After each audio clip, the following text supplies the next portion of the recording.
of you nervous Nellies out there that are battling your anxiety, consider that your anxiety is merely stifled creativity. So, get creative, see where your mind takes you. Unleash the beast. Mm-hmm. Yeah.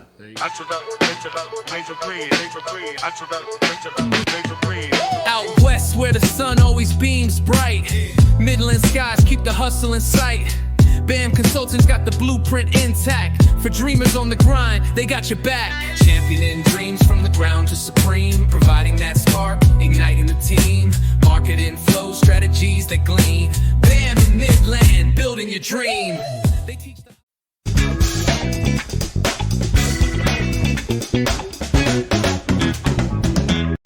Bam! Here we are on BAM BizTalk, and I have a really special guest on today. It's going to be a great show. Internationally acclaimed author, belly dancer, yoga instructor, I mean, exotic pets. You have your own zoo. I do. You know, this is an amazing author of 12 books. You know, Miss Marita Lorbiecke. Wonderful. Thank you so much for having me. Absolutely. Yeah. So we first met and I was like, this is a super interesting individual here, and yeah, you were just in the process of publishing a book. Yes. Right. And you were excited. Okay, I got to get home because I got to publish it. It's happening. It's like, okay, very interesting. And, and you showed me the cover and I was like, oh, that's cool. It's self-published. And the timing is amazing because you have been awarded. Tell us about the award that you received.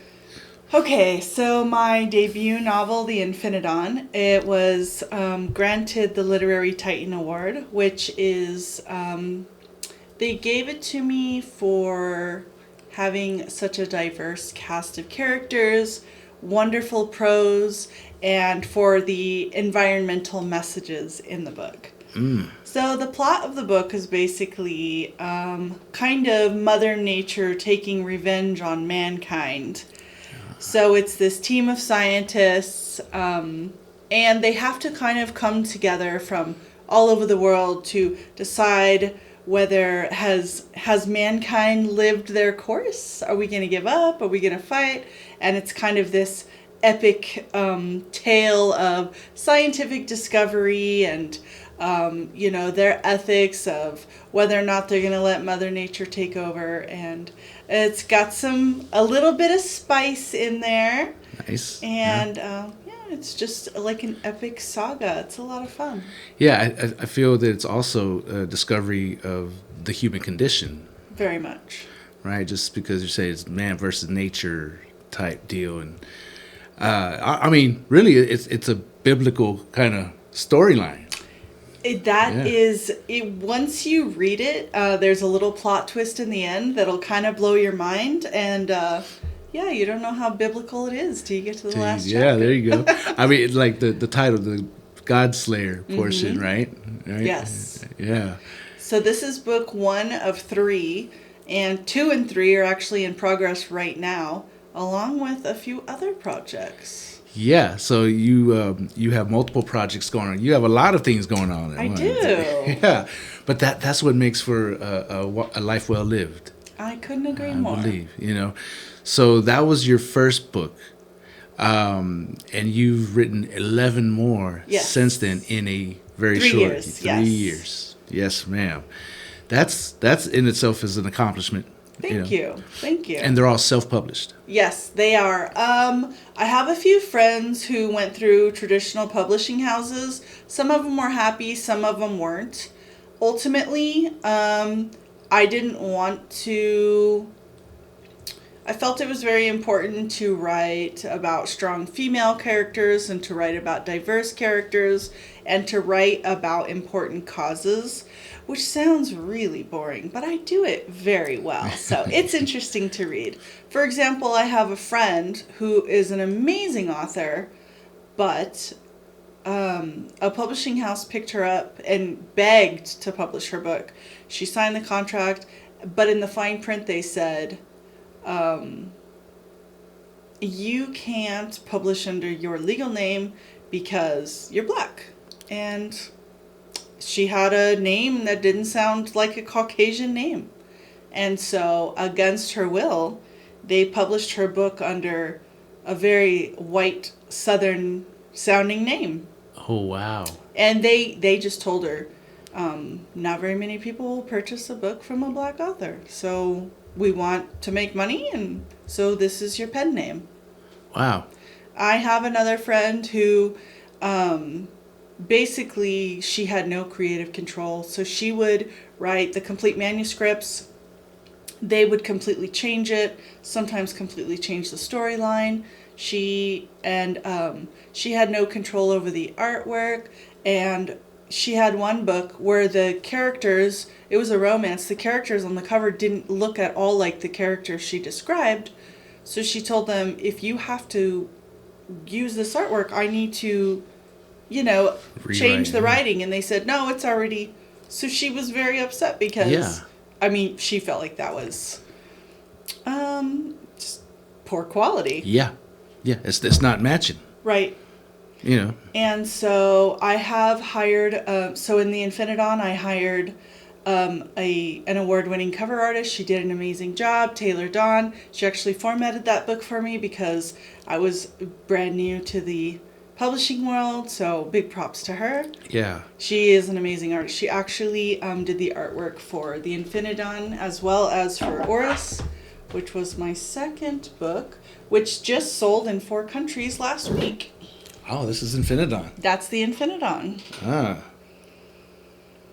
Godslayer, book 1. Yes. Love it. Love it. You mentioned Taylor Dawn. She helped you. She did.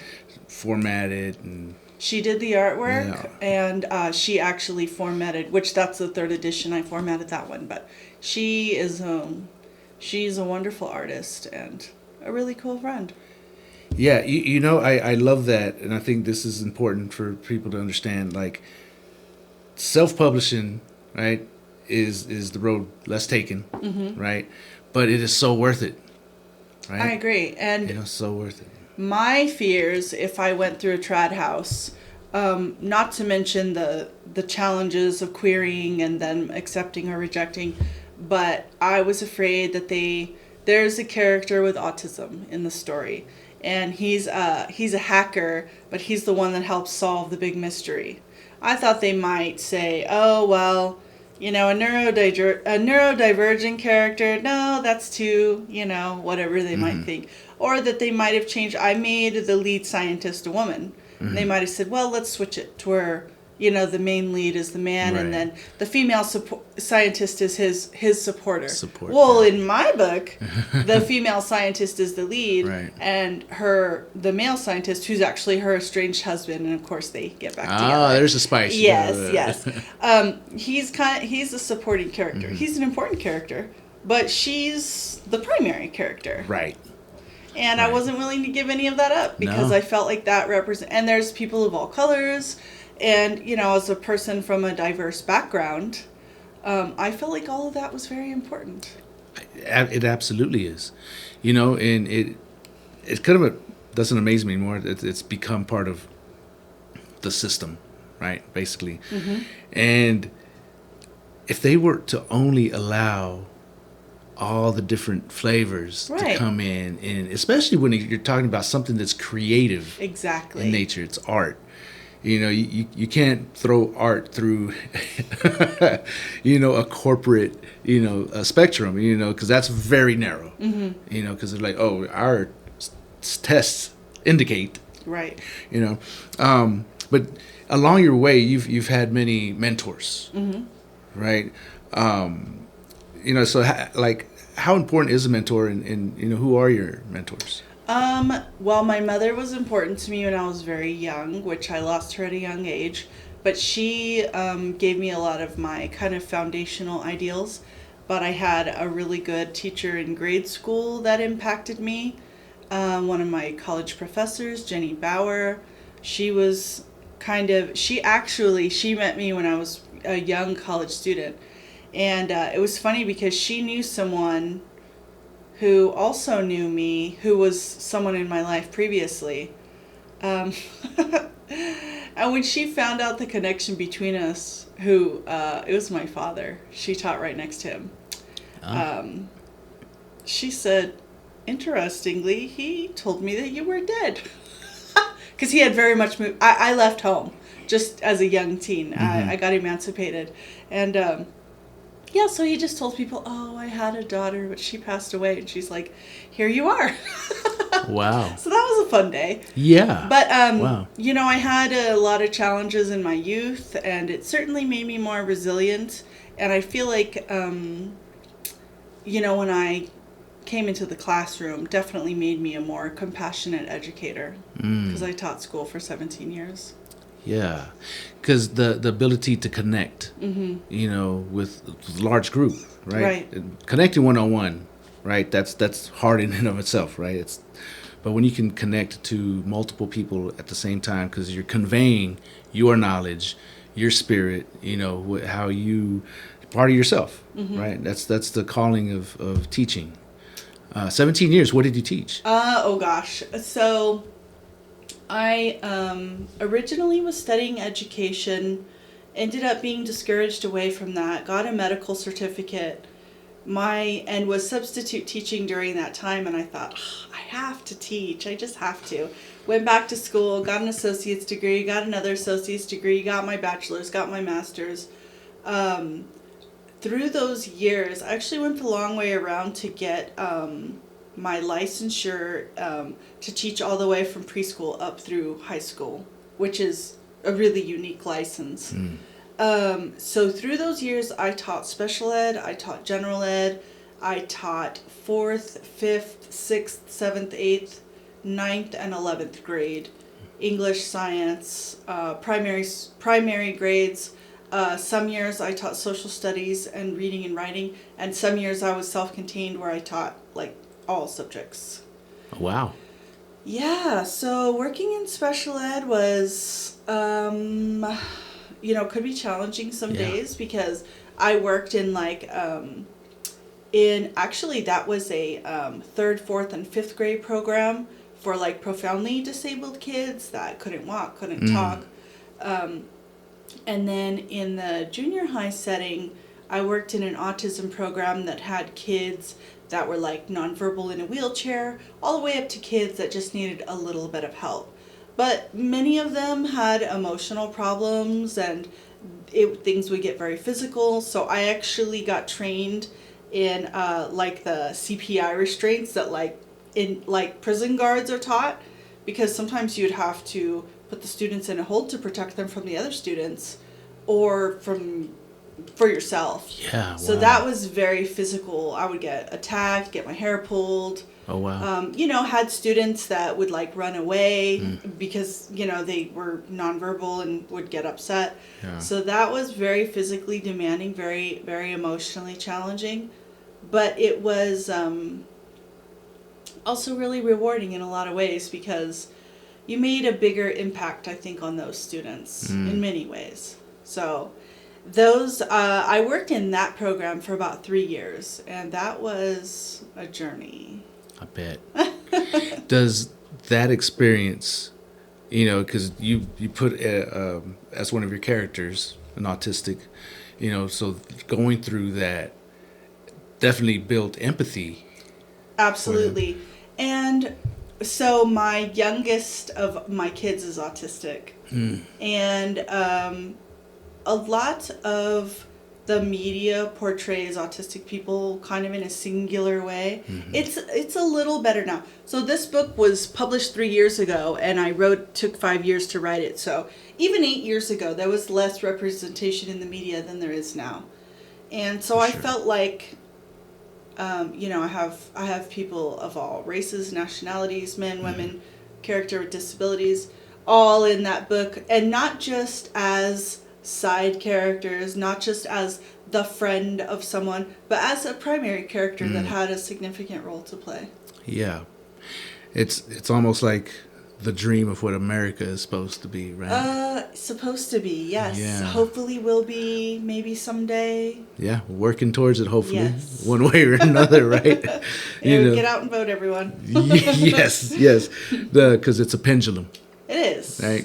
right. And I think that's what kind of keeps us. Well, what's interesting about America is that we are a country made up of indigenous people and everyone else is an immigrant. Mm-hmm. And that's part of what makes America such a beautiful and amazing country. I kind of question the rationality of people that can't understand that, but that could be a whole nother show. That's a whole other. Crypto inflection point. The rise of infrastructure over speculation and hype. Money doesn't wait. Neither should we. To most, crypto still feels like a speculative sideshow. But quietly, the story has changed. But the noise is fading and what's emerging beneath it is more serious and far more powerful. We're now entering crypto's infrastructure era. Infrastructure, the hidden engine of every revolution. Real breakthroughs do not go viral. They are not superficial. They go deep. That's the inflection point crypto is at right now. With all this information on the importance of necessity of sound infrastructure in mind, you might be wondering, who's building for this moment? Enter Texacoin, TXC, a script-based mineable layer 1 blockchain that reflects everything this infrastructure moment is about. TXC is not a speculative play. It is designed as infrastructure-first protocol engineered for performance, accessibility, and decentralization. The vision is simple. Establish the base layer through distributed mining across the state of Texas and empower Layer 2 builders to create real applications with utility beyond speculation. Anchor the ecosystem in people, not centralized validators, antiquated institutions, or gatekeepers. Join the conversation. The Black Gold Energy community meets every Monday evening, both in person and virtually. Texacoin is gathering momentum block by block, and we are the movement in the Permian Basin. Want to learn more? Bring your curiosity, skepticism, or questions to one of our weekly Monday night meetups, 6 to 8 at BAM headquarters. Or join virtually. The Google Meet will be in the event description. It's not a pitch. It's not a crypto meetup. It's a table for builders, thinkers, and doers. It's open to anyone with the curiosity to explore. So you said it took you 5 years to write this one book. It did. It is a thick book. Look at It that. is. It is thick. It's a lot. She's a biggie. Yeah. How many pages do you have? Oh, gosh, I don't know. It's a 500. It's a 500 pager. Yeah, for sure. So 5 years, and then over the next 3, you crank out 11 more. I did, and not all of them are novels. This is a kind of a fun one, sort of a spooky read for anybody cool. looking for a good book in October. So that book is called Forteans Unveiled, and it's an anthology of over 100 true spooky tales, all firsthand, that had not previously been published. So we lived in Roswell, New Mexico for a long time. So there's some alien stories.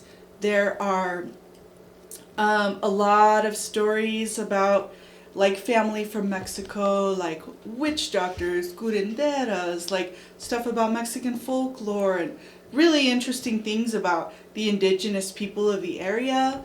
There are ghost stories. There's a few stories about cryptids, Bigfoot, Chupacabra, all that cool stuff. Cryptids. Oh yeah, cryptids. Those are like Loch Ness, like animals that aren't scientifically proven, but there've been a lot of like sightings, but we don't know for a fact if they're real. Yeah, that would fall into the cryptid category. Okay, gotcha. Bigfoot. Yes, Bigfoot, Loch Ness, Chupacabra. Those are all. I bet you got a lot of the chupacabras. Well, yes, but also we have family from up north, so that's where the Bigfoot story came from. Okay. Yeah. Okay. So that has to be its own challenge, putting that together. Well, that was a totally different process because I had to interview each of those people individually. And it's especially challenging to record someone's testimony telling something that they have a difficult time describing. And so a lot of clarification follow-up to say, what do you mean when you say the ground opened up? Can you describe that? Yeah, so lots of, and then I had to go through and sort, and like there were probably like 3 or 4 stories that were kind of very similar, so I had to choose which one to publish. And then there was one story where I had 3 or 4 people that were there that I got each version, and they were all different of what they saw, what they remember. Yeah. So I had to kind of write the story as kind of an amalgamation of as one story. And yeah, that was an interesting experience. It was a lot of fun though. I bet. But I mean, it'll give you chills to read those. Yeah. To read those stories. So it's like sitting around the campfire. Exactly. Yeah, and there it's 100 short little stories. So it's a fun one if you're like, you know, just waiting for an appointment, or it's fun to read, you know, kind of the Reader's Digest where you're like, oh, you know, I don't know if anybody reads that anymore, but you know, little short stories where you can go, ooh, that was creepy, or wow, that was interesting. Yeah, you know, how did you source? So a lot of the stories came from stories that my husband's family had been telling for years. And so it was his aunts, grandma, and basically that generation is, you know, more and more of them are passing away. And they were saying, oh, I wish somebody should record you telling this story. Or then they would say, yeah, I remember that story that grandma told, and then nobody could. So you know, they were like, why, I wonder if, you know, maybe Marita could record some of these. And so I set out to collect about 12 stories. And they just, well, Joe has a story, and you know, everybody, oh, Terry, you remember Terry, call, you know, we need to make an appointment for Terry to call. And then we lived in Roswell for so long that, so I'll give you one. So my husband worked in radiology in the biggest hospital where we lived in New Mexico. And he was doing an exam on a patient that was connected to the oldest funeral home in Roswell. Oh. And so my husband asked him, oh, well, were you around in the 40s? I don't think you're quite that old. And he said, no, but I'll tell you a story. We bought it from them, from the original owners that opened it in like the 30s, who were here in 1947. He said, I was going to take this to my grave, but I'm getting close to it, so I'm going to tell you. And here I go, publish it in a book. Nice. He said that the Air Force called him up after the whole rumor of the crash, and then, it was just a hot air balloon. And they ordered 3 child-size coffins made of metal that they said that they could weld closed. And they gave very specific dimensions. But they had to sign all these agreements saying they would never tell anyone. And the military came from the Air Force Base with all these secret FBI guys and came and got them. And then after that, they even got like a warning call, like, we were never here. All the invoices were kept secret, paid in cash, and... Oh, wow. Yeah. So, yeah, evidence would indicate there really was a crash. Wow. Pretty interesting. Yeah, it is. That, you know, where there's smoke, there's fire. Right? Most usually. Yeah. You know, so no matter how even the cover-up was blundered. I know. You know, it was like, what? Weather balloons? Like. So wild. Yeah. Foil and, you know. Right. You know, it just makes, you know, what was that metal, right? And it could fold like foil, but then pop back into its original state, and it's light, you know, almost like alien technology, you know. Yeah, there's a lot of fascinating tales. And what's really interesting is a lot of people have had these experiences, but they won't tell anybody about them. But when they find out you're writing a book, and some wanted to stay anonymous, so I changed the name. For sure. But these are all... I mean, unless the people were lying about it their whole life, true first-hand accounts that had never been told anywhere else. Yeah. So, interesting stuff. Yeah. It's interesting how that does work. There's this, I'm going to forget the name, but I believe it's a town in Mexico. There was a crash there in the 90s. And the police officer who transported the body from that crash to the hospital, ended up dying a horrible death. They got some bacteria and they couldn't figure it out. But, you know, he was a young 30s, healthy, Right. no reason for him to be dying from some weird illness that nobody else got, but he was the one in contact. Right. Took it to the hospital, and they said, I can't do anything, get it out of here. Yeah. So the memory that crash left, there's a statue dedicated to it. The whole town has this memory of this happening.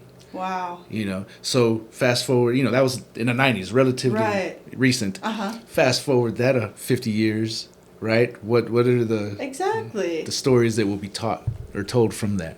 Very You know, interesting. so like a lot of those type stories, right? Because before there was UFOs per se, right? Humans have been telling stories Oh, yeah. of, you know, just oddities for centuries. Exactly. You know, there's so much out there that I think the modern version is the UFO, right? But at the same time, you know, I think we also, because I feel that we're very suppressed, Oh, definitely. you know, and let's talk about the education system, right? How that was started, you know, Right. how that got going. You know, it came from Prussia. We just copied them, and it's militant. Right. Not a great system for teaching critical thinking or education. It's a decent system for training little people to become big people that do what they're told. But unfortunately, you know, our society has lost a lot of its ability to reason and think critically. Yes, It's yes, unfortunate. it is. You know, in the age of AI, right? That can become exacerbated, right? I'm afraid of what's going to happen in the next 10 years. Yeah, you know, but it's one of those forks in the crossroad, right? Right. Where are we going? Where are we going here? And I recently wrote a blog talking about this, how, you know, it's not learning how to use AI. That's important, right? How to use it, right? But also, you know, learning how to learn Yes. is something that we need to revisit, you know, because we are conditioned through the system, and we are conditioned that everything that you see is reality. And that there's a right answer and a wrong answer. It's not a spectrum of Right. learning or a gradation of understanding. Right. So how do you take in information and not just solve a math problem, Right. right? But how do you take it in and process that to create, you know, your reality? And furthermore, how can you apply that knowledge to different types of problem solving or more advanced problem solving? Yeah.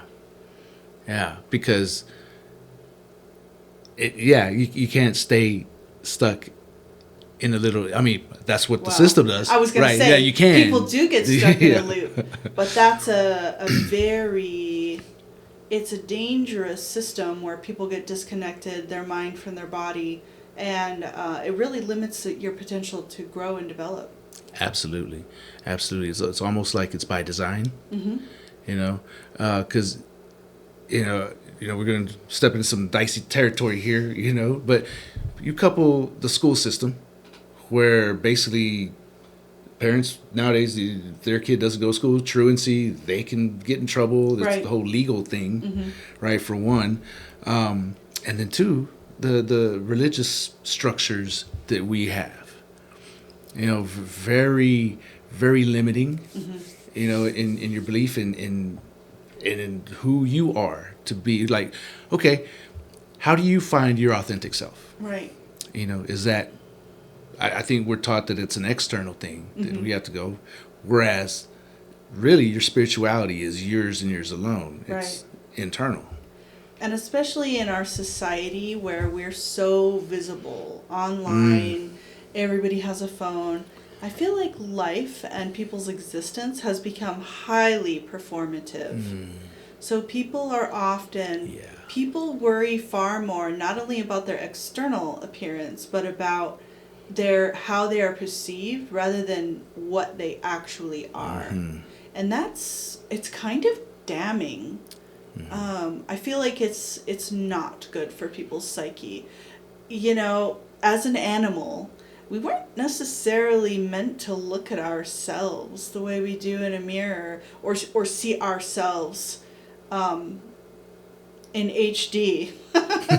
We're just an animal meant to live and love and support each other. Yeah. And so the fact that we see ourselves in such a mirror image, it makes us very self-conscious. It's almost like when Eve ate from the tree of the knowledge of good and evil, and she saw that she was naked and she was ashamed. That's kind of what technology has lifted that veil of. I mean, I remember being a little kid and playing all day. I never thought about what I looked like. Nope. And little kids these days are worried about what they look like. Oh my gosh. They're so body conscious. Yeah. And it's quite oppressive. Yeah. Yeah. The shaming aspect. You know. And how people are comparing themselves not just to each other, but to false images of what they see in the media. Filtered images of celebrities, even even the images of children that we see are, you know, they're doctored, you know, and it's not real. We don't see textured skin. We don't see real hair. We don't see realistic body types.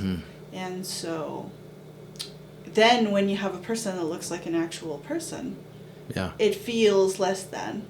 Right. Yeah. Because we're living in the HD world. Right. Yeah. I see what you're saying. You know, because so many, they'll, you know, take the selfie with the filter. Then when you see them in real life, you know, kind of like, is that them? Right. And, you know, like not trying to be rude or anything, but just like, you know, is that you? Oh, okay. Oh, that is you. Okay, cool. You know, but there is that recognition of that disconnect. And I feel that that's what is our school system, our religious structures. They want to be, they force that disconnection. I agree. I think that in many ways, education and the religious indoctrination, I will say, it teaches the individual not to trust themselves. This is the answer, this is who and what you are or are supposed to be. Mold yourself to become this thing. And, you know, we're each so unique that I feel like that handicaps people in many ways. Yeah, it absolutely does. It never, you know, and especially since we're so young when we get thrown into these systems. You know, we don't know any better. We just think, well, my parents are putting me here, so it's you know, automatically we don't even think about it. It's a good thing, right? I remember when my daughter, she was like 4 or 5. She was brilliant from a young age. She was speaking full sentences better than like some of my friends, right? And I remember going out in the morning. I bought some burritos, and when I came back home, and I unwrapped hers, and I tore a big piece of the tortilla because it was huge, right? It was just a lot of extra tortilla. So I was like, okay, well, I just tore that off, and she's like, why'd you do that? I was like, oh, well, it's not really good for you. It's flour, it's processed, you know. She's like, but you bought it for me. Like, why'd you do that, Dad? Yeah, but okay, you know, what's the deal here, right? But very, very, you know, observant. She made that connection. Yes, made the connection like right away. You know, you bought it for me, but yet you're taking some away because it's bad for me. Well, you know, I'm grateful for it because I always say this a lot. She raised me more than I raised her. You know, I definitely became a better human when she came into my life. You know. Well, what's interesting about becoming a parent or being someone's child is it's a very rigid dynamic. And the day when you grow up and realize that your parents are just a person, your parent is a child too. Yeah. They're just a person. Yeah. And that, you know, no one's perfect, and we're all just basically, for the most part, doing what we were taught or raised to do.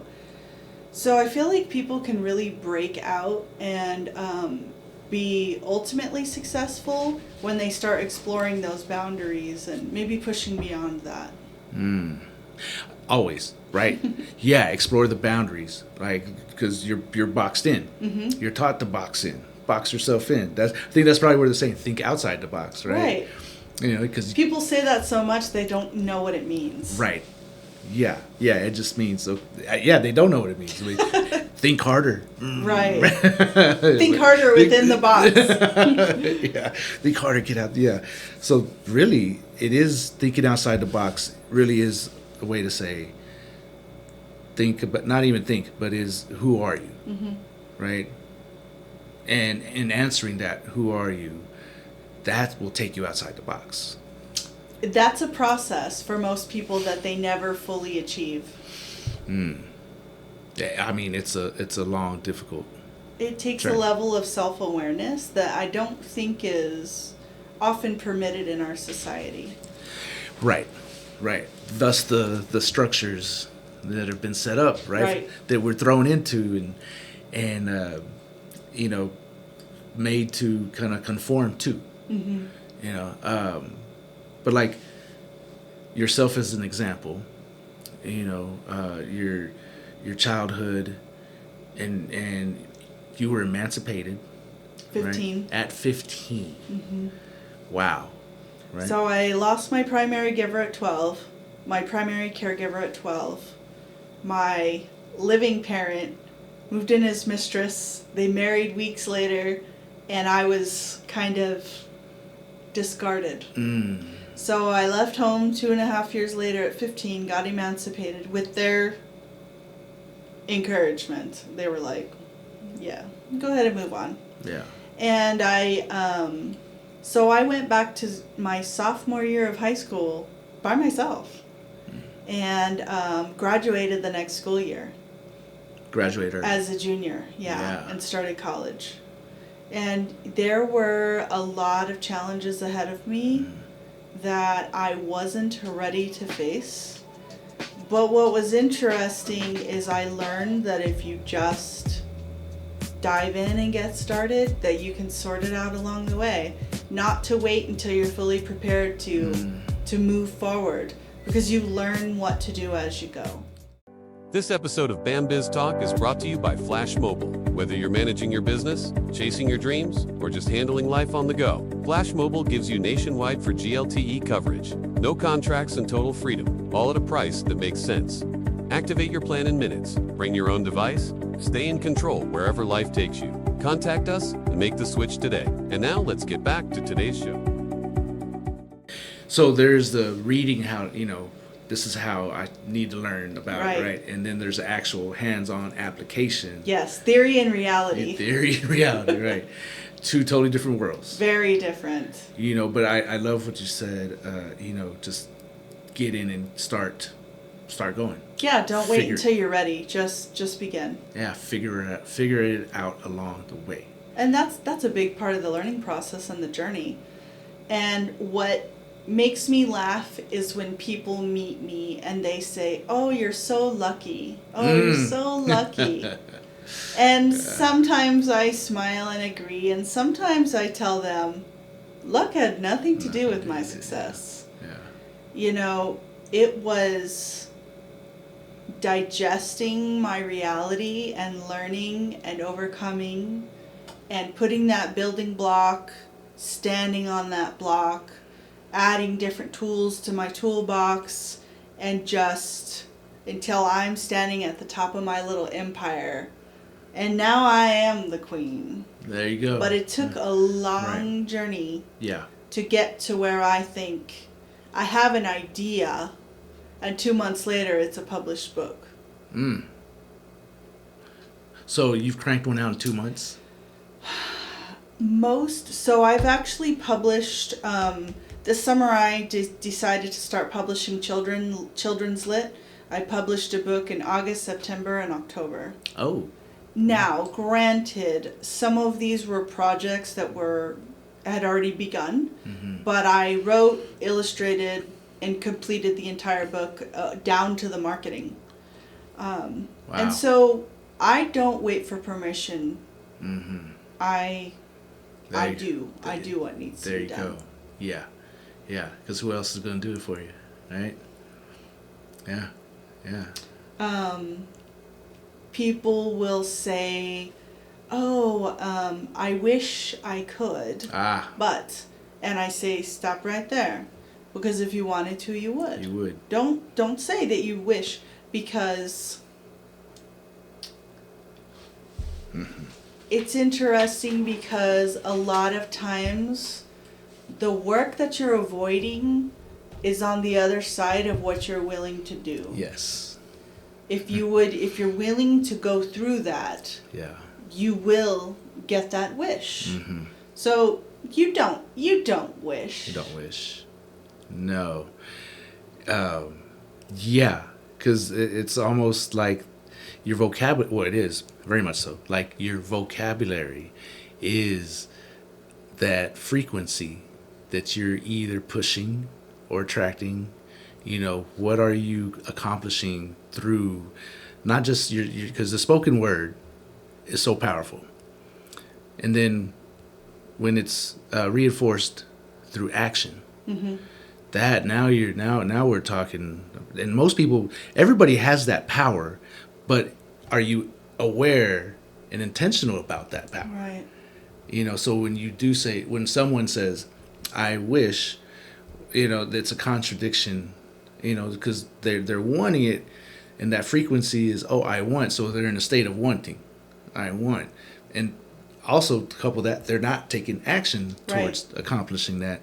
So that's a double on the opposite side, where if it's, hey, just flip that around. Right. It puts you in a dynamic of lack. Yeah. Oh, I would, but. Yeah. And my belief is, if you wanted to, you would. Yeah. Yeah. It's because I heard this the other day and it kind of resonated with me. It's even in the Bible, right? Ask and so shall it be, right? Like basically you're putting orders in to the universe, you know, with your intention. You know, it's the whole the manifestation, right? You're putting an order into the universe, and you got to put the order in and just trust that it's going to be, you know, because I think we get caught up in the logistics. Right. But I also think about the story about, you know, the man that's on his roof and he's in the flood and he says, "Please, God, please save me." And the men come out in the boat and say, come on, you know, we're here just a time. And he says, "No, I'm waiting. God's going to save me." Yeah. And, you know, there it is. there was your answer there. There it is. Yeah. But sometimes you have to take that step. So my thinking is, if you have a goal, if you have a desire, it's obviously going to be fruitless if you're not taking the actions. Like, for example, let's say my dream is to be a teacher.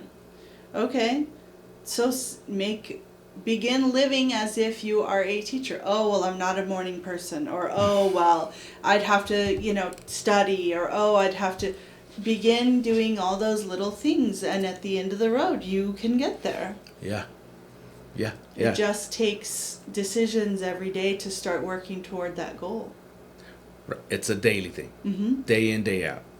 You know, moment to moment.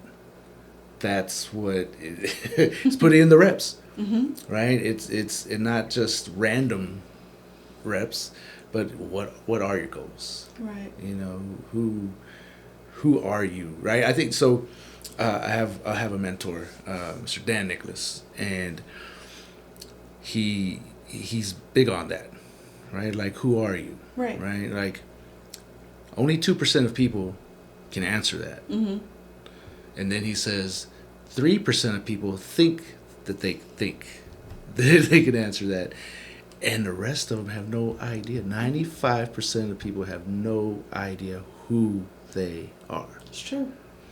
Yeah, and once you have that knowledge, and you look out there, you're like, oh, wow, yeah, right? Because you can ask people, who are you? They'll give you their name, Right. maybe their title, right? But I mean, is that who someone is? Right. And I know a lot of people in America, we're a very capitalistic culture, so people identify with their jobs. Mm-hmm. And, we live in a patriarchal society, so women are taught from a young age that their role is to reproduce and parent. So a lot of women identify, oh, I'm a mother, oh, I have grandkids, or Right. I'm taking care of my family. Mm-hmm. And that's wonderful. But that's one role, that's one facet of who you are as an individual. Right. And a lot of women truly lose themselves Yeah. when they marry or have children. Yeah, no, 100%, because they can be all of that, and Yeah, you're looking at her. and yeah. So let's talk about some of your ands, right? You're also a yoga instructor. I am. I teach belly dance and yoga. And that's been something that's been integral to my well-being. I had a lot of chronic sickness from an accident when I was young. And that really kind of helped me come back to myself and balance the spirit and the body. And it's been important to my health and productivity. So balancing rest, a peaceful state of mind, and being able to do those things and keep myself healthy and strong has been able to, during my work time, I'm able to focus and be hyper productive and happy. I mean, I don't just work myself to death and at the end I'm an empty well. I'm very fulfilled. I'm very happy. I'm so glad you said that, right? Because joy, enjoyment of what you do, right, will fill you up. Exactly. Yeah, it will fulfill you. If you love what you're doing, and you're putting that work in, the work that you do, you don't. I'm just gonna tell me wrong, but I don't think you put it out just for yourself, right? It's interesting because in a way I do, but also in probably more ways I don't. My goal is to communicate with the world and to enrich other people. And it's a strange experience. And you said you were a recording artist. Were you a musician as well? I was a hip hop artist. So you probably can understand that when someone is reading my writing, you kind of feel like you're standing there naked. Yeah. Yeah. Like when someone's listening to your music. It's probably a similar experience. Yeah, it is. And you're kind of giving them the full Monty, like, this is who I really am. And, people accept it or reject it. Right. And that's, right. I'm not for everyone, and that's okay with me. That's okay, right? Yeah. No, 100%. Yeah. When I was living in that world, in that life, there's some songs now I listen to. I was like, oh wow. People were listening to this. I was on stage saying this. Yeah. And I'm like, it's self-reflection, right? So I'm reflecting. It's like, so was that really me? Right. Or was that performing me? And I can tell a lot of it was like, man, no, how did I write that? Why did I write that? Yeah, that's interesting. It's almost like, and as a man, so men in our society, especially in the Hispanic culture, are taught to mask very heavily to fit into this paradigm of what a man should be. Yeah. You're hetero, you're macho, you're gonna, have women or get married or have lots of kids or be independent, but also care for your family. And it's, it can be stifling because each person is individual. And if you don't fit into that paradigm, it can be harmful. Yeah. No, it really can, because then you're kind of ostracized. Mm-hmm. You know, it made to look different, where the people who should be supporting you the most are now the ones kind of not, looking, not Right. supporting you. And emotionally, it's like, hey, what did I do? I'm just trying to be me. Right. But that happens so much. It does. Happens so much. So explore some of your writings, your books here. Okay. So we've discussed the Infinidon. So that's a science fiction thriller. Forteans Unveiled was like a true spooky tales anthology. Oris, that was my second book, and that is a fantasy about mermaids. Yeah. Verisovans. Yes. So they live, you can see their little hourglass planet. So they live in a solar system with two suns. So there's a sun on each side pulling their planet. Oh. So one half of the planet is aquatic, and that's where the mermaids live. Mm. And the other half of the planet has no land.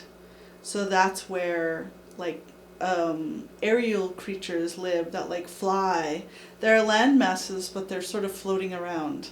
Yeah, so these mermaids live in this little utopia. They don't die, and they don't reproduce. They don't eat.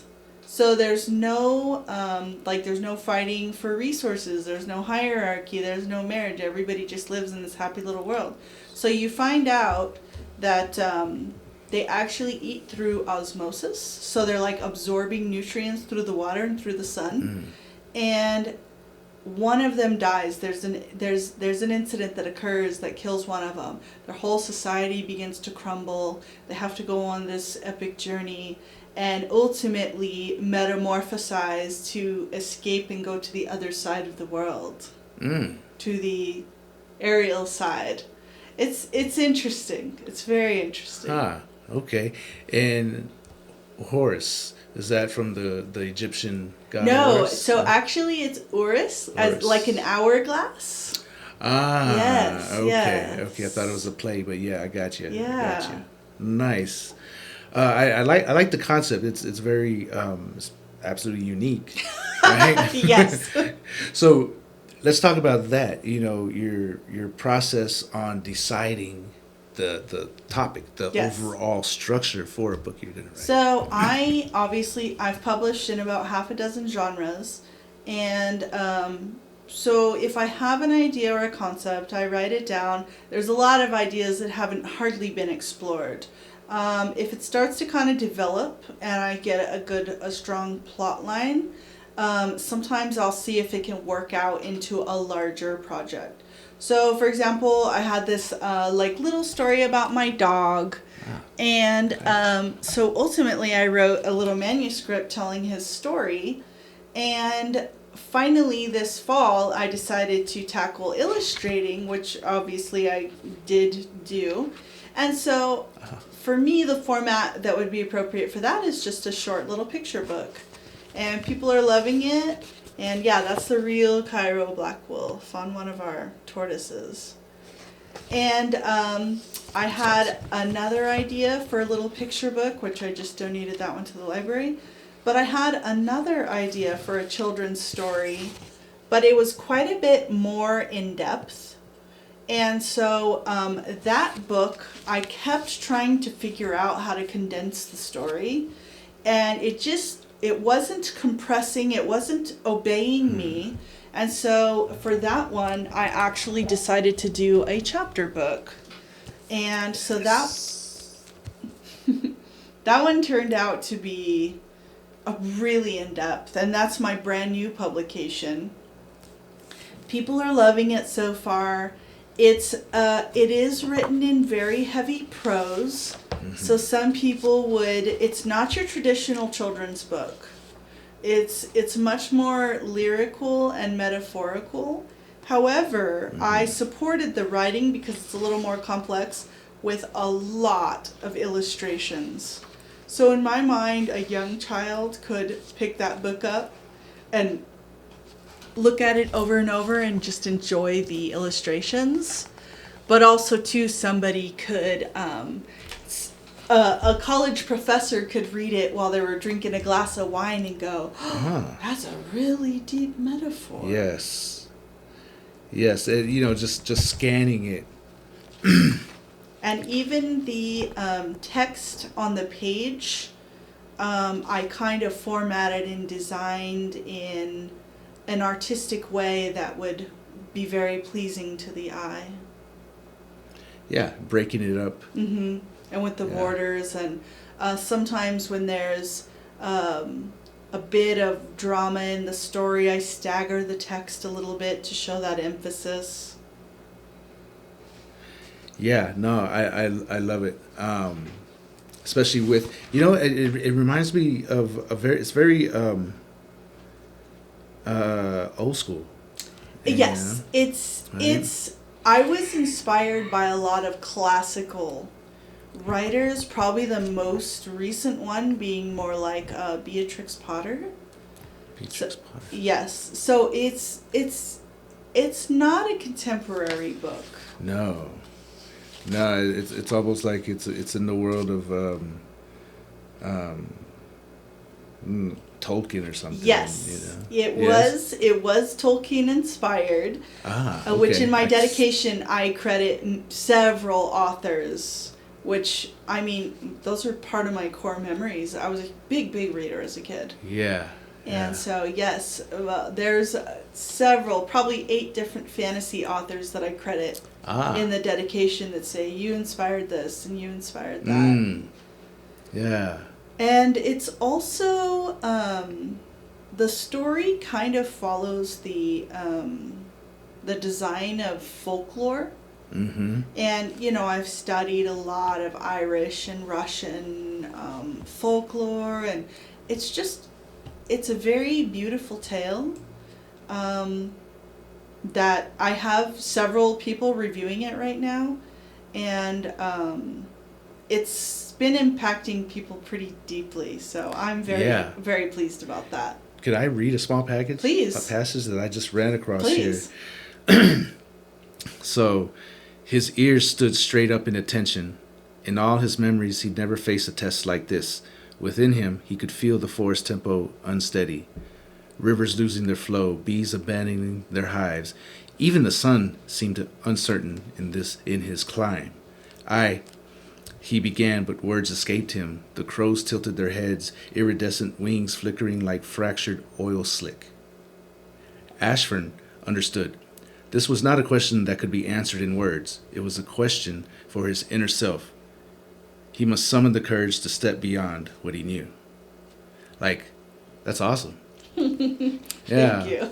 Yeah, it's as a kid's book, it's pushing them, because we've lost so much in our vocabulary, in how we read and how we write, and that's because we've dumbed it down. Yes.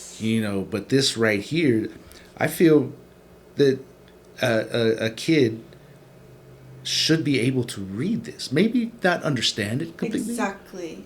And I actually wrote it, so the writing would be considered cross-generational.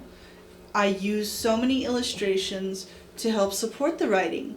Mm-hmm. To me, a kid, anyone that can look at the pictures will get the story in their own way, right. Even if they can't read. Right. A 6th grader reading that book, they're going to understand a lot of the primary points in the story. Mm-hmm. He's born. He explores the forest. He meets the Kelpie. They'll understand the most superficial messaging, most of it. Yeah. They may not understand every single part, but that's a part of reading and having a journey. Mm-hmm. To me, a parent can pick up this book and read it to their kid, and their kid's falling asleep, and they're still reading because they're like, hold on, they're having their own experience. Yeah. But there's a lot of allusion to some classical literature and even some psychological.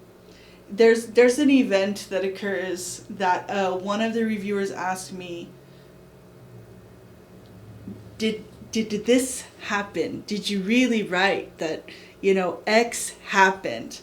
And I said, yes, X happened, if that's how you perceived it. But Y happened. And they were like, what? Wow. And they could see that as well. Yeah. So it's not your average kid's book.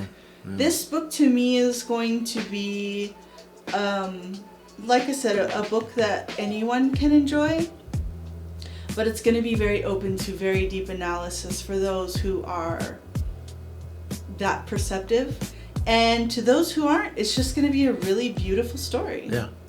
You know that in today's world, distraction is the enemy.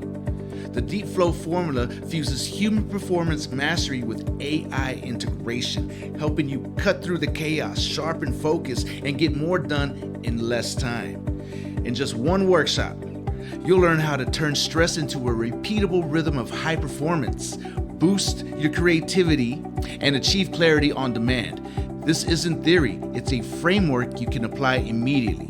Call BAM Ventures, your business sidekick, at 432-247-8841 to step into your flow today. Yeah. So that one I kind of consider my piece de resistance, my masterpiece. Book 12 was, it was something really special. I love that. I love that. You're just getting started too, right? That's right. This is only year 3, yes. Only year 3, and you've put in the work, put in the reps, right? And now you're like, oh, okay, I've created something that I really, really, this is it. This is my magnum opus. Carnegie, right? Everybody knows him for how to win and influence friends or people. I forgot what that was, right? That's his big thing.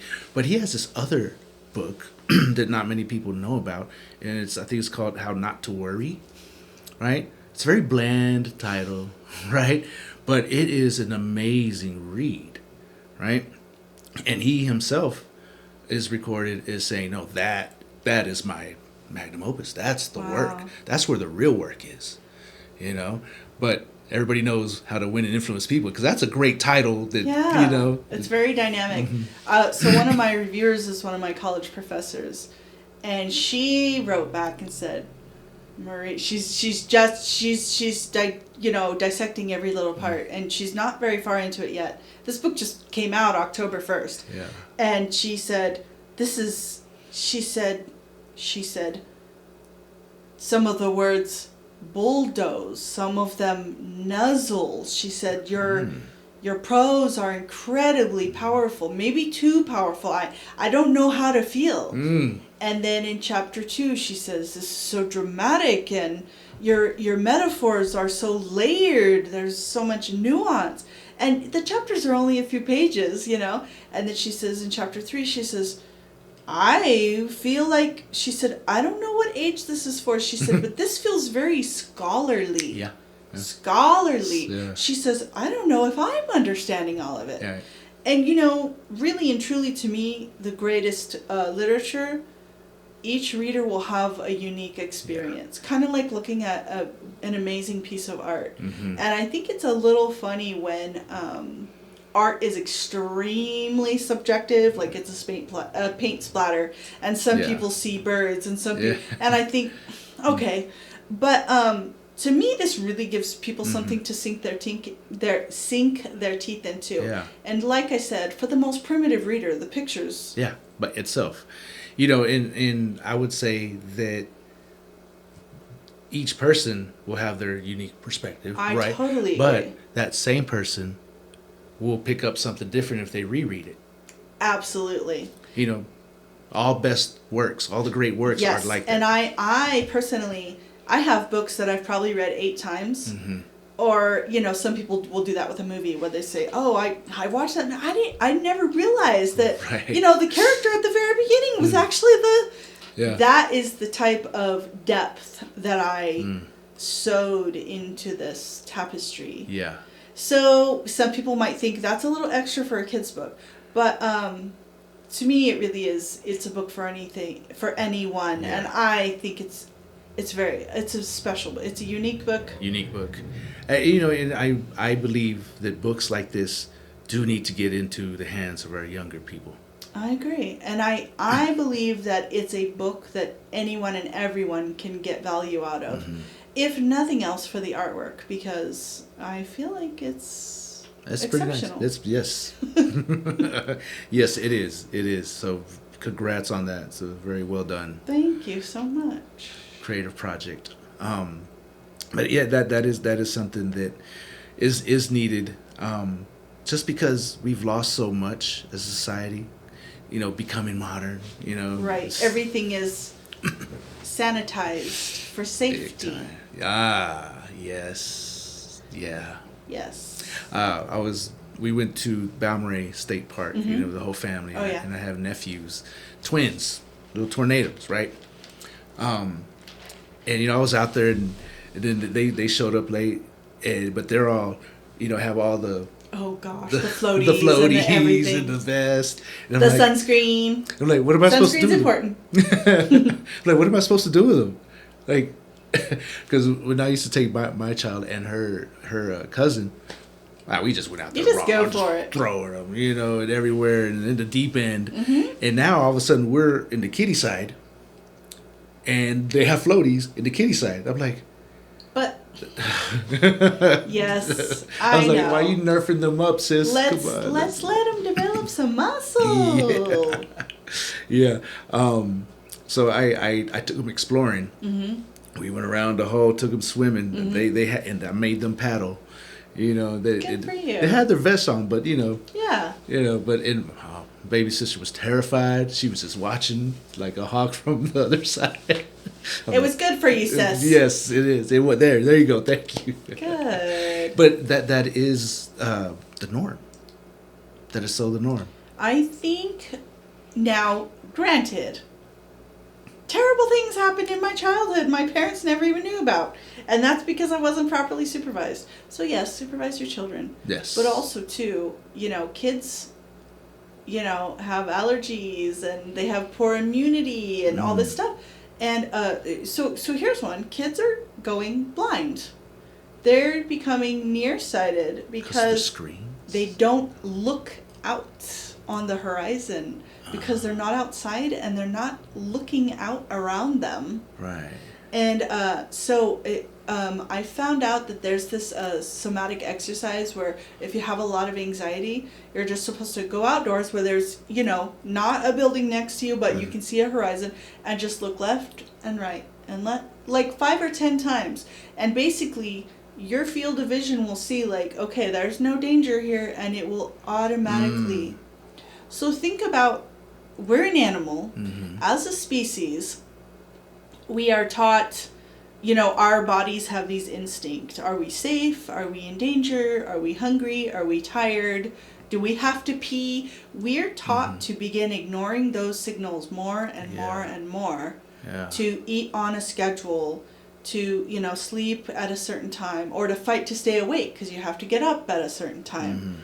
And I think it's important to just be in the world sometimes. Yeah. Go swimming without your floaties on. Yeah. Build a little muscle. Build a little Look bit. out on the horizon. Get in some dirt. Yes. Right? Get that bacteria Yeah. and build your immune system. Mm-hmm. But no, it's interesting. The eyesight deal. I can see that. I didn't know that, but I can it makes sense. Because when we developed our eyeballs over evolution. Yeah, it's a muscle. Yeah. We were scanning for either food or enemies. Mm-hmm. That's it. Right. So we had to be scanning everything. In the trees and, in the desert, wherever, we were on the lookout. Right. Yeah, and if we could see that everything's fine, we're fine. But if we're closed in, Yeah, we're we're taught to ignore those signals, and we're not relying on them anymore. But our brain and body still function the same way it did 100,000 years ago. And so, yeah, we're instead given artificial signals, turning the lights on and off. Yeah. All kinds of things that are conflicting with our normal circadian rhythms. And, you know, when we're hungry or when we're not, people don't even know when they're hungry. They think they're hungry and really they're just thirsty. Drink some water. Yeah, we can't interpret the signals. Wow. And that goes a lot to how we're conditioned. What voice are we listening to? Right. What voice are we not trusting? Exactly. Maybe we hear it, but we just don't trust it. You know, oh, that voice is telling me to do something that's not in the box. Right.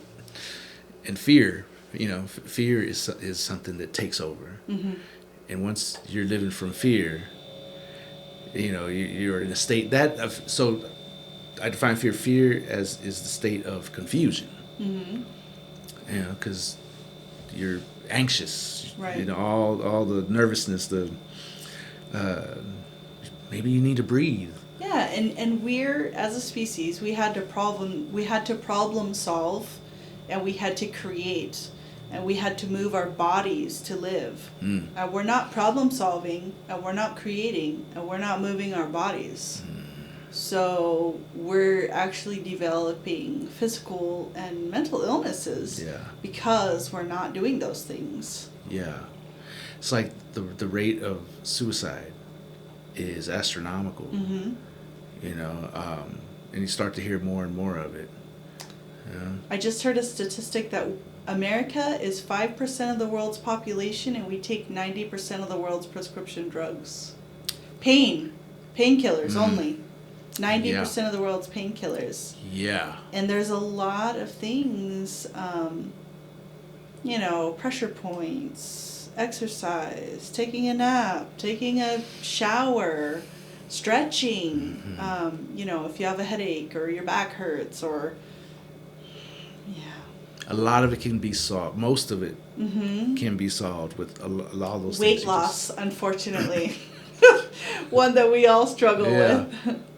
Well, there again, right? It's diet, movement. You know, what are we eating? Right. You know, even if we think it's healthy from the store. Exactly. Is it? You know? There's so many, you know, like cheese should be a good thing, right? Right.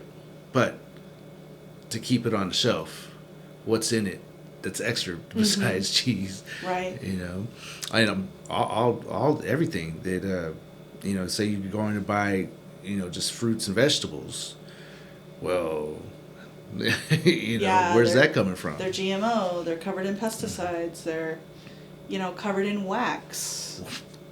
Yes. Covered in wax. Like, okay, you know, now I know why, like, my grandmother, she used to be so, like scrubbing soap, like, get them off. I'm like, I thought that's kind of extreme, but, you know, but no, she was right. All those years ago, she was. Yeah, and she used to tell me, it was like, well, you know, think of all the kids who put it out there. They don't wash their hands after they use the restroom, right? It's like, okay, I get that. Like, let's wash it. But no, scrubbing it. Here's the wild thing. Our soil has been so depleted by the crops, the kind of making, no longer using permaculture, that they're doing all this commercial farming, that the fruits and vegetables don't have the same nutrients that they did even 30 years ago. Right. Yeah, it's kind of overwhelming. Yeah, it is, right? Because like the rotation, they don't do that anymore. Right. You know, well, yeah, because they're planting the same crop, the same space every single season, every season. And that's not the way of our natural world. So we lived in New Mexico. We had a nice little place, but pandemic time, we left New Mexico, bought this little farm in Texas, and so I homestead, and I garden, and I do permaculture. Nice. And to help support the farm, I do little farm tours and my little mobile petting zoo. Yeah. So this book is just an illustrated guide to how to homestead. Oh. Yeah, that's a fun one. And so during the COVID time, a lot of people were very interested in how to garden and how to farm. And a lot of people got chickens, which I actually wrote a book just about keeping chickens. Yeah. And so that was a lot of fun. So we had a YouTube channel that we started in 2013 that was all about our keeping exotic animals, which we had done for a long time. And then starting about 4 years ago, it kind of transitioned to homesteading and things like that. Because I have that's fun. I keep lots of different kinds of birds. We have little pigs, goats. I milk my goats. I make cheese, and we have fresh milk. I have eggs from my chickens. We raise, we eat doves sometimes and quail, and it's all fresh and organic, and it's definitely a more traditional way of living that I feel like has improved our health and wellness. Yeah. Quite a lot. I really enjoy being outdoors in nature every day. And I encourage everyone to do what they can to get back in touch with nature. Absolutely. It's a lot of fun. It is. It is so healthy. It's very rewarding. Absolutely. I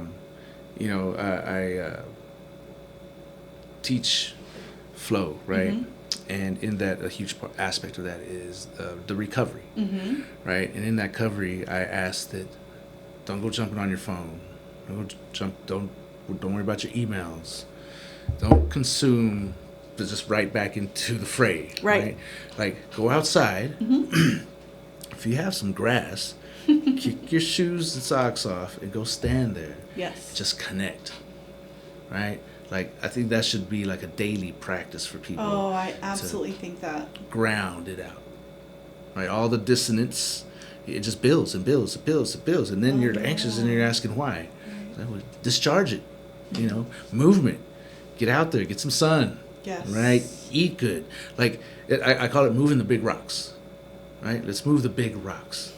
Right? Then once you do all that, you're going to feel great. Oh, yeah. And then you can worry about the little rocks. Right. But no, this is amazing. And I'm going to use a picture in here to transition to where you were already going. Right? You were already going there, talking about your animals. Oh, yeah. So that's one of my exotic tarantulas. So we've had collections of over 1,000 tarantulas from all over the world and over 500 reptiles. And so our YouTube channel started teaching about, so the name of the channel was Deadly Tarantula Girl, because we searched up terms that people might want to see. People wanted to see deadly stuff. They maybe wanted to see tarantulas, maybe not. They definitely wanted to see the girl part. Everybody wanted to see the girl. And I was a little girlish back then, more than I am now. But it was a lot of fun because we were doing some pretty amazing things, breeding exotic tarantulas that were endangered in the wild. People wouldn't think, like, why do we need more tarantulas? And why are you keeping those around? Yeah, and there's actually a species of tarantula from the Martinique Island that live in a 100 square area that are, most of that area in Martinique has been taken over by commercial cruise liners, and so their habitat has been mostly destroyed. And so these ones that we have in captivity in the very real future may be the only living specimens. Oh, wow. So they're called Caribbean versicolor, that's the scientific name, and Antilles pink toe. They're electric blue as little spiderlings, and they grow up to be a fluffy pink, purple, and green tarantula. Oh, wow. They're arboreal, they live in trees, and so they jump and they web. They're really beautiful. Yeah. And so teaching people how to breed those was really important to me. Yeah. And did you have feedback on people who were successful? Yes, I get regular feedback from people almost every day still. Wow. Because we put out 2 episodes a year until the last few years. and it was going out in the field and showing the wildlife and how to interact with nature respectfully and safely. It was about keeping venomous and non-venomous snakes. It was about how to care for very large pythons. It shows me I have snakes that are 20 feet long, and they would lay eggs, and we'd have to take the eggs away from them and incubate them, and they would get quite aggressive. And the eggs are so heavy, this nest of eggs, that it would take it was an armload of eggs, like 100 eggs like this, and each egg was like this big. Pretty wild. Yeah. So that was very exciting. And then when they all hatch out, all these giant, they hatch out, the biggest snakes hatch out pretty big. And then there are some snakes that are so tiny that, they hatch out and they're, some of them, all they can eat is like bugs and things like that. Some snakes only eat frogs. Yeah, it's interesting. There's always more to learn. Yeah. Animals are very beautiful. And we've had lots of different animals like wallabies and things like that. And so it's been a lot of fun to film that stuff, teach people how to care for them. And, of course, when I have baby animals and stuff, people love to see that. So that's been a really good time. Yeah, and that's part of your zoo, your petting zoo. Yes. So we have our mobile petting zoo where I take those animals. We have a big cargo van and a horse trailer where we load everybody up. So I just did a petting zoo last week where I took a crocodile and some different birds and a miniature horse and a giant alligator snapping turtle and just beautiful wild stuff that people have never seen before. Yeah. And then we do like farm tours where, like kindergarten classes come to our farm in the spring and they get to see how to milk a goat and they get to see baby animals and see where the chicken eggs come from. Yeah. And I'll have little ducklings hatching and baby pigs and it's a lot of fun. I loved teaching a lot. But I also felt like it was a very broken system that was draining me in a lot of ways. And I was a wonderful teacher, and I feel like that was a great community service. But I feel very fulfilled on the path that I'm on right now. Yeah. No, very blessed, very fortunate. I see that. It brings you joy, right? And you're still teaching. I'm still teaching, just in other capacities. Absolutely. Yes, ma'am. So, you're still following your calling. That's right. Just through now, the world is yours. You can teach in many different facets. Yeah, that mermaid book, people bought this week in America, Italy, Brazil, and Canada. So I'm teaching all over the world, and people are still watching my channel worldwide. I'm really big in the Philippines. On my channel, I interviewed the Tiger King from Netflix. I interviewed the real Scarface. I've interviewed a lot. Actually, we know quite a few people from the Tiger King documentary. Really? Personally, yes. Oh, wow. So did you visit them or you had experience with them? Yes. So with the Tiger King, our channel had gotten pretty big. We had a viral video about a tarantula egg sac hatching and all the little baby spiders, and people loved it. They hated it. They loved to hate it. Whatever. It got pretty popular. So I got contacted by quite a few news agencies, and we ended up leasing the video out, and it went to all over the world, Australia, Yahoo News, and everywhere. Wow. So we would go to these expos and vend animals and film. I was at a major expo in around the Dallas area, and I was approached. Is that where I was? I might have been in San Antonio. Anyway, we were still living in New Mexico at the time, so we had traveled here to vend and film. And they said, I think I was in Dallas. Anyway, they said, we're putting on an expo in Oklahoma City. We'll sponsor you to come if you film at our show because we know you're famous. And they paid for our travel, they paid for our rooms, they paid for our booth, they paid for everything. Nice. So we packed up and we went, And there was a crazy guy in the corner with some tigers. And I thought, who's that? It was long before the pandemic and the show and everything. Yeah. So he was married to husband one, whose name is escaping me. And he had his cats. And it was funny because when you're vending at a show like that, you're like swamped with people. You're busy. We had someone with us just to film. So he's running around with the camera. He's showing me. He's showing the expo. And Joe kept coming by our booth, and it was funny. He was like a little kid. If he saw that we were filming, he'd come by and he'd look and he'd try to yes, very much a diva, very much trying to get caught on camera. And I didn't know who he was, so I just answered his questions. And so then I saw that they were filming, and I was like, oh cool, maybe they're YouTubers too, or I didn't know what they were doing. I wasn't too worried about it. So then I finally got a little break, so I was kind of like doing a lap and trying to see all the animals. And so Joe was outside in his trailer dolling up, and his husband was there. And he was saying, oh, I just want you to know nobody gets to pet the tigers unless they pay. And I was like, oh okay. Yeah. I wasn't stopping as a customer. I was busy. I was working the expo. Yeah. Just taking a peek. And he said, and nobody gets to hold the kittens. I just wanted you to know. Because they had a Tiger kitten that was, like a 30-pound cat. Wow. A little, like a bottle baby still. Yeah. And I said, oh, I understand. You have to protect the animals. And he was like, okay. He was a bigger starlet than I was. So I was like, okay. Well, so the expo was 2 days. So that was Saturday. Well, in the afternoon, Joe comes up and he says, yeah, we were checking out your channel. You've got a lot of viewers, and did you want to interview me? Yeah. I said, sure. And he said, and I'll let you pet a cat. So I was like, okay, that sounds fun. Yeah.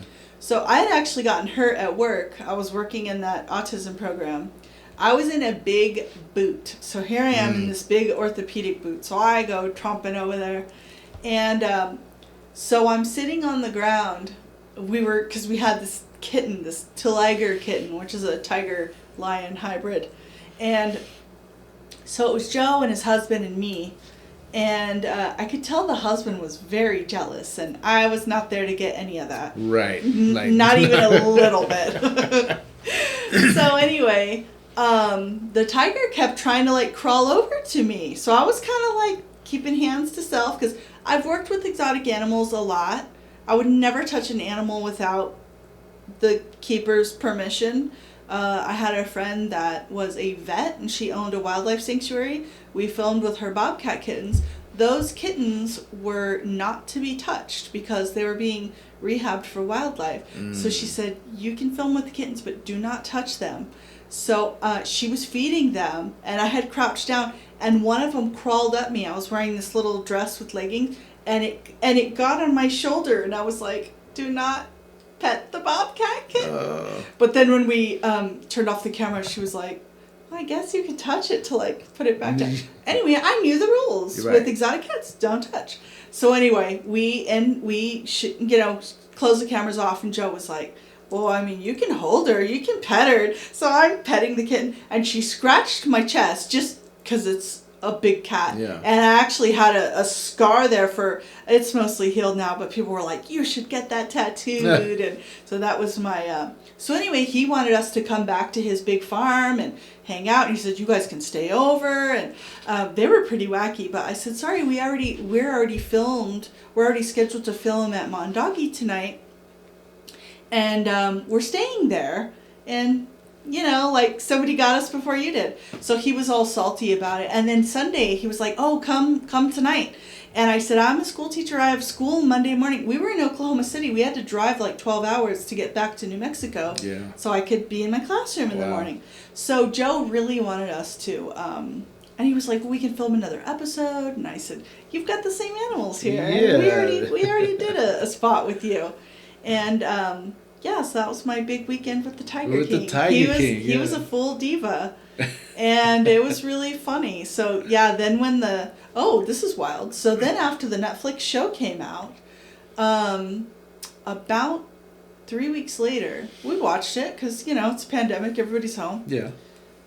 I get a phone call, a long distance call. And I'm like, who's this? I answer. Guess who it was? Joe? No. The boy, the man, the husband. Carol Baskin. Oh. She says, this is Carol Baskin. I'm like, okay. She said, I know that you're friends with Joe, and I just want you to know he's bad news. You should not be friends with him. You should not support him. And I was like, Okay. I said, I have spent all of 2 days with the man. I said, I don't know him. I didn't go to his property. I said, we interviewed him I said, we worked together for one weekend at the same show. And she was like, well, he's bad news. He's going to get arrested, and you do not support him. And I was like, I don't know who you are, but like, Sure. yeah. So that I have no idea how she got my phone number. Yeah. That was weird. Mm-hmm. Yeah, so I spent a weekend with Joe Exotic and got a phone call from Carol Baskin. The cycle is complete. It is, yes. Now I just want to know where her husband went. Yeah. Yeah. Yeah, there's always exciting stories to tell in the exotic animal industry. But yeah, it's funny when people go back and watch that video. And all I think about is, oh, my ankle hurt so bad that weekend. Right. Yeah. It was a lot of fun, though. We've had a lot of fun. So I interviewed the real man, Mario Tabro, that the Scarface movie was about. Oh. Yeah, that was interesting. So he's out of prison and has a beautiful animal sanctuary in Florida. Kind of scary. Yeah. Can be nice. Is that how you met him? Through the exotic animal world, yeah. Wow. Yeah, we've had some interesting experiences through the years. I've been on Gary V's show, and so that was a lot of fun. Yeah. Vaynerchuk. Yeah. He was supporting me and my channel, and saying how great we were doing and encouraging us to keep uploading on schedule. So we grew to 60,000 subscribers. Yeah, that's great. Yeah. It's amazing. Somebody like Gary V, he's so he's out there. He's everywhere. He is. And he's I think he's in tune, right? He's in touch with what's going on. Mm-hmm. Very And much. he He just- stays informed. He just stays connected. It's amazing how he does so much. But then he tell you himself. I was like, hey, no, I got like 30 people out here, and they're constantly filming, constantly criticizing. So to get to that level, it is a lot. Oh, it is. A lot. It's a dedication that he's someone that I think is teaching a whole generation to think outside of the box, and that's a good thing. I agree.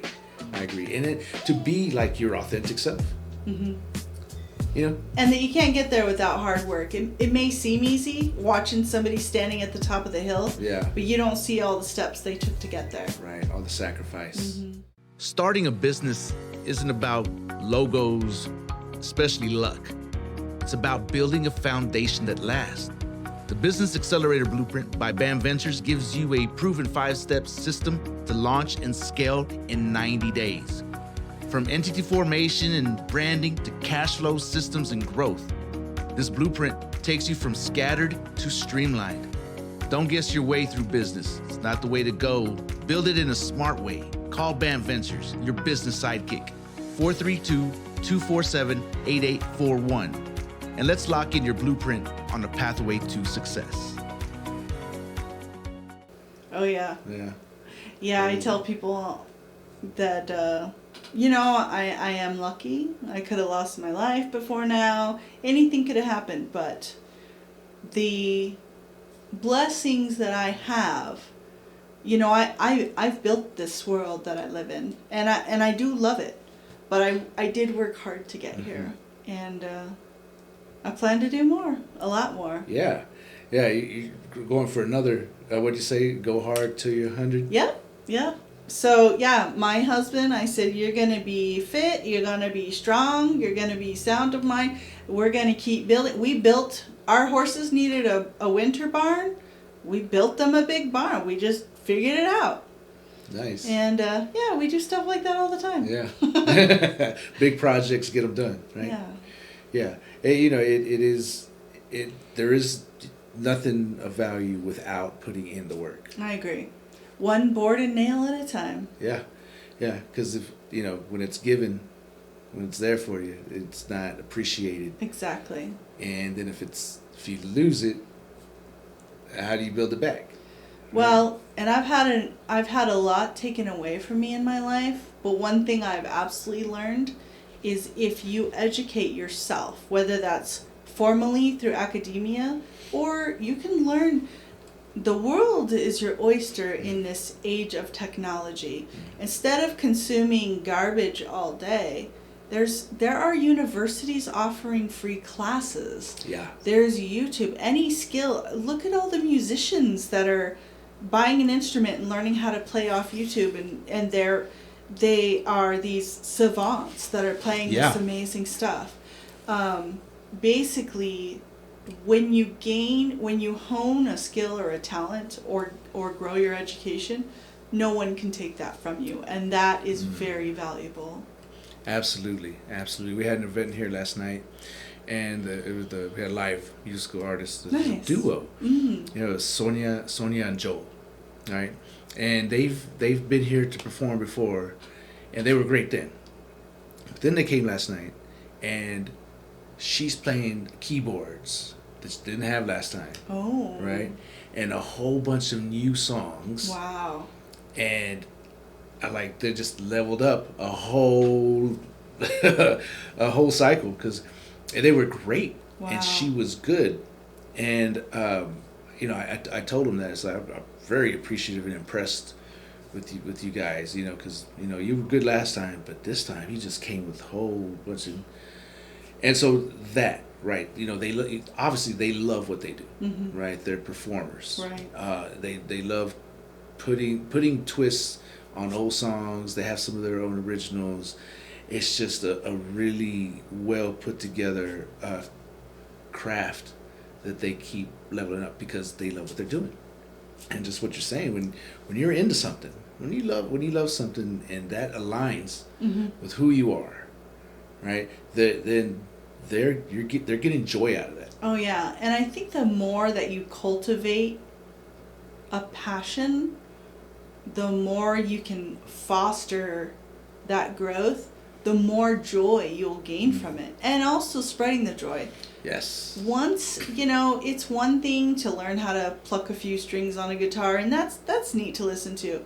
But when someone develops their skill into a vast talent, it spreads joy for the people around them too. Mm-hmm. And that's, I feel like, an important part of the human experience that we've lost. Mm-hmm. Before, if you needed a table, you would have to, cut down a tree, carve the wood, whatever it took to make the table. And at the end, it's going to look however it looks, because that's the table you made. Yeah. Yeah. And there's going to be a whole experience behind that table. That table is going to have its own story to tell. Yeah. And, my husband makes me furniture, and he made me a big porch swing, and, a lot of the woodwork around our house, that's, oh yeah, that bench, oh, he made me that, or oh, he made me that. All of those pieces of things, those are artifacts to our existence. They have a story. And I love those things. And he's developed and grown as an individual by making those things. Yeah. Yeah. And that's really beautiful. Often, pretty consistent, the gift that we have when we give it to others out of no other reason than because you're giving it, right? And it brings joy, right? That those are signs that you're in your authentic self, you're in your element, I agree. You know, it's when your spirit is aligned with what you are doing. And I think that's powerful for people to find that for themselves. I think that a lot of people, when they see someone in that heightened state of self, they find it inspiring but also intimidating. Mm-hmm. And, you know, I've met people who are very standoffish of me when they meet me, and in time, you know, absolutely love me, and they say, I don't know, you were just so intimidating when I first met you, which I always find amusing because I'm really not thinking about anyone else. I'm not putting on any show. Right. I'm just living my own life. And people find that terrifying. Yeah. Yeah. Because you don't fit in a box. I don't. They can't. And, you know, it's funny because, you know, I feel like I'm extraordinarily feminine, but I'm also a woman who catches crocodiles and breeds cobras and, you know, feeds 20-foot pythons. Yeah. And I don't think that that's all that unusual. And if I get an idea, or, you know, I write down people's names if I hear an interesting name, or if I'm in a restaurant and I hear people talking and telling a funny story, I kind of put it away. That may end up in a book of mine someday. Yeah. And some of them have. Do, right? Some of the people that I know, I've said, so I'm writing this scene where these two women are on a boat, and I'm envisioning, you know, like my two co-teachers from work. How would you guys feel about, you know, being little characters in this story, just in this one chapter? Oh, I would love that. Yeah. But if I don't like you, I won't ask your permission. You're just going to be the devil in my story. Yeah. And I might kill you. Yeah, you might get killed off. Yeah. It's happened. It's happened. It'll happen again. It's going to happen again. Watch out, principal.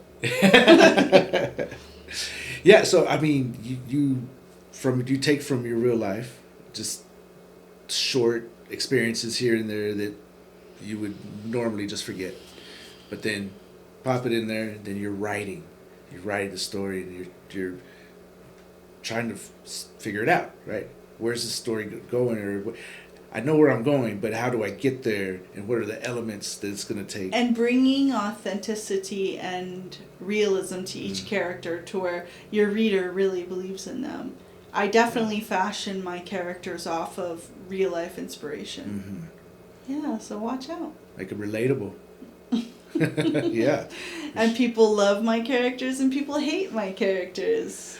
So that's when you know that you're the authentic character, right? Exactly. So like you're watching a show or TV or reading a book, and the villain in there, you're like, oh, I can't stand that guy, right? Can't stand that person. I was like, well, that means it was a well-written character. Yes. Right? Because it tapped something, you know, that's you recognize as that's real.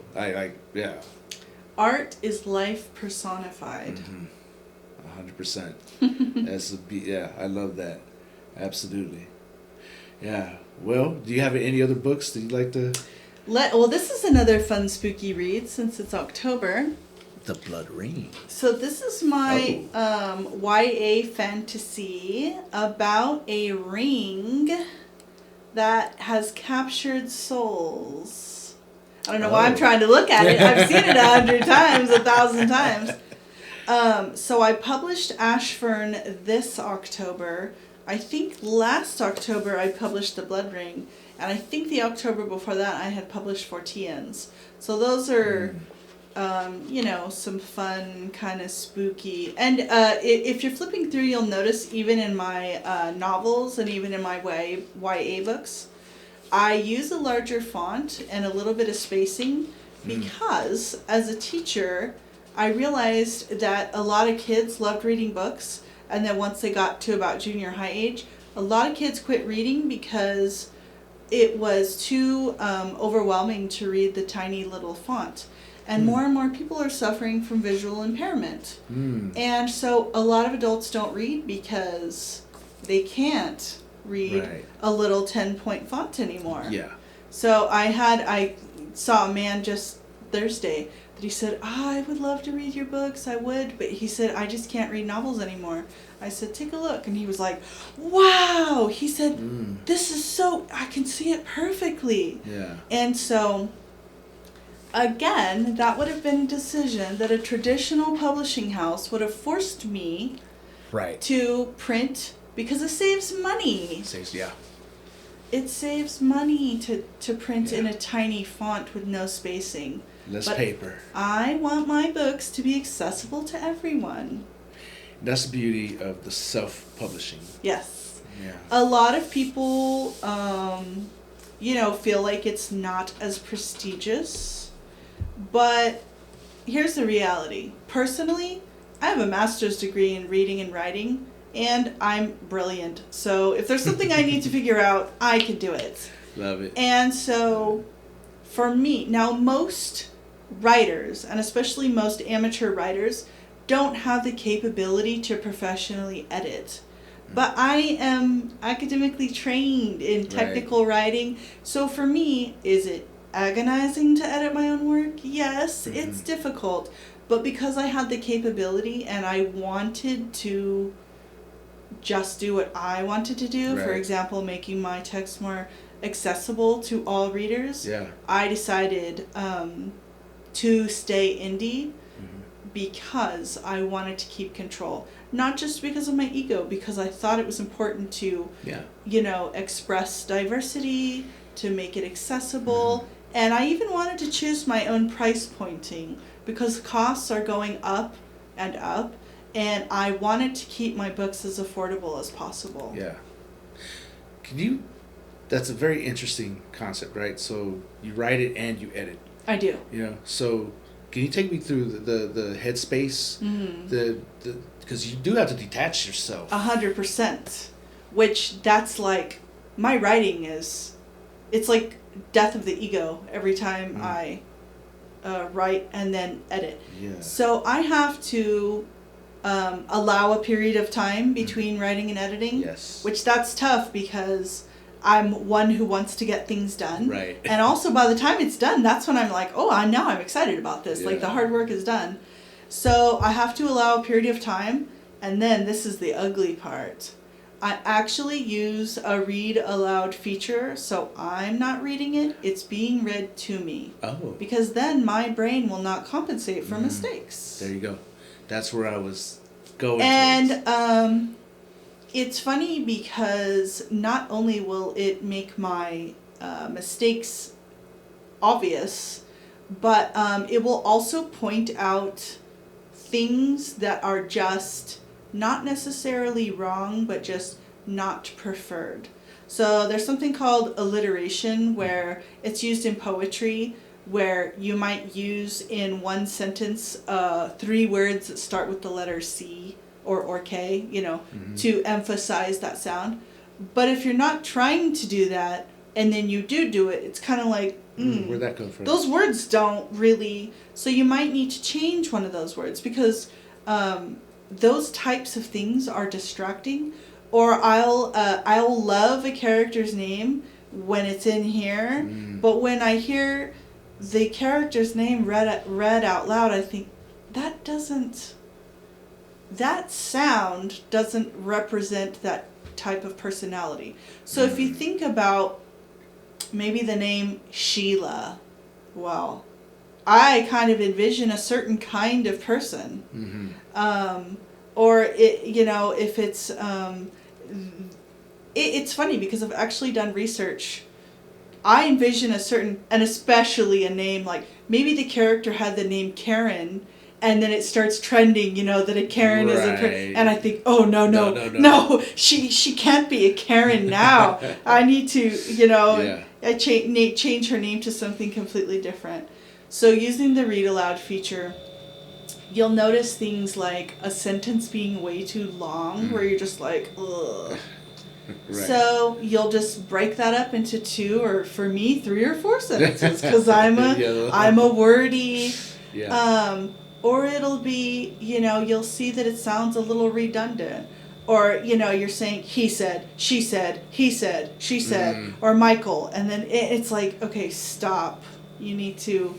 It'll point out either things that a reader would find annoying, or things that distract, and so I have to come in as a stranger, listening to it. Yes. And yes. Yeah. it's terrible. I can imagine. It's a real headspace that I have to get into intentionally. Yeah. I don't recommend it. It's not for everybody. No. I would say, in general, it's not recommended for a writer to edit their own work. Now, of course, you want to go through and do revisions where you reread and go, oh, hold on, I don't think that makes sense. Right. So that's revision work. That's filling in Yeah. holes in the plot. That's thinking, wait. Maybe I should, maybe chapter 27 and 28 should, maybe this should go before this, or Right. Like I just noticed in the Infinidon, one of the characters completely leaves the whole book, and then 5 chapters later he's in a conversation, and I'm like, uh-oh. Where did Yeah, uh-oh, he's already gone. So Yeah. it's all those little details that if someone's reading it to you and you're sitting there as a total stranger, you're like, whoa, wait a minute, writer. Yeah. Yeah, it's not fun. Yeah. It reminds me of Hemingway's, write drunk and edit sober. Yeah. Two different personalities. Oh, very much. Yeah. Yeah, I turn into Jekyll and Hyde for sure. And it's funny because I will love a work. It's progressing. It's getting wild. It's getting passionate. It's getting interesting.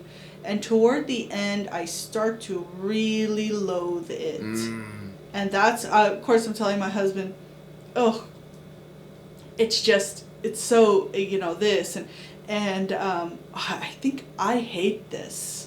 And he'll say, oh, it's getting good. I know you're nearing the end of your process now, that it's like a whirlwind romance that's kind of run its course. Like, ooh, okay, like you're starting to get there. Yeah. And I will get to that point. I mean, it's a whole world that I'm manifesting and bringing to fruition. Yeah. And it's a lot. It's an act of creation that I can't think of any other creative outlet has the same experience. Right. Maybe writing a song. I don't know. I haven't written a song. I don't know. I would see a song as like a mini version of a book. I could see that. Because you do have something that has a beginning, and an end, right? A good song tells a story, like all things, telling the story, right? So a good song will tell a story, and the in between the hook, the bridge, is a reminder of this path we're on, right? Yeah, right. So and you do, from experience of writing songs, to be in that space, that headspace to write the particular song of what's the goal with this song. And some songs just come out. Right. Right, because they're short sprints. Right. And I can imagine by writing a book, because it's such a long journey. It's right? and it's so, you have to be so meticulous for it to, for a reader to go from the beginning and end and follow you along and stay captivated throughout the journey. Right. That's the hard part. Like, where do you end your chapters to begin the next? Exactly. Yeah. And that's part of the process, to figure that out. Figuring that out. So I mean, kudos to you for putting in so much work and figuring that out so many times, right? Thank you. Because it is an iterative process, and I'm sure it's hard to be satisfied. So I kind of have a rule that when a book is finished, I never go back and read it. When it's done, when it's published, I won't ever look at it again. I won't. Yeah. Until it's second edition time. Yeah. Oh, when I went to do the third edition of the Infinidon, I was like, who wrote this? Like, what, this won an award? you kidding? Fool But them. now it's great, and I'll never read it again. You never. That's it. But I hope lots of other people do. Yes. And that one too is sold internationally. So, it's gotten, except for the one guy who gave it 1 star because it wasn't like Sharknado. Oh. He said it was not funny enough. He said I didn't even read I didn't even get past page 3 because it was like a scary, and I thought it's about a shark, I mean, a giant shark. You thought it was going to be a comedy? I mean, come on, that was your bad, dude. Yeah, it's almost like that's a compliment. Thanks. That was my singular 1 star rating I've ever gotten because it wasn't the shark wasn't a comedian. I can take that. You can take you can laugh about that one. Yes. So I love being a writer. I love my life. I love being a homesteader, a dancer, a mother to adult children. That's a whole other experience. Yes. Yes. Yeah. Oh, I'm living the dream. Living the dream. Living the dream I built. Awesome. Well, I appreciate you for coming on. It's been a great conversation.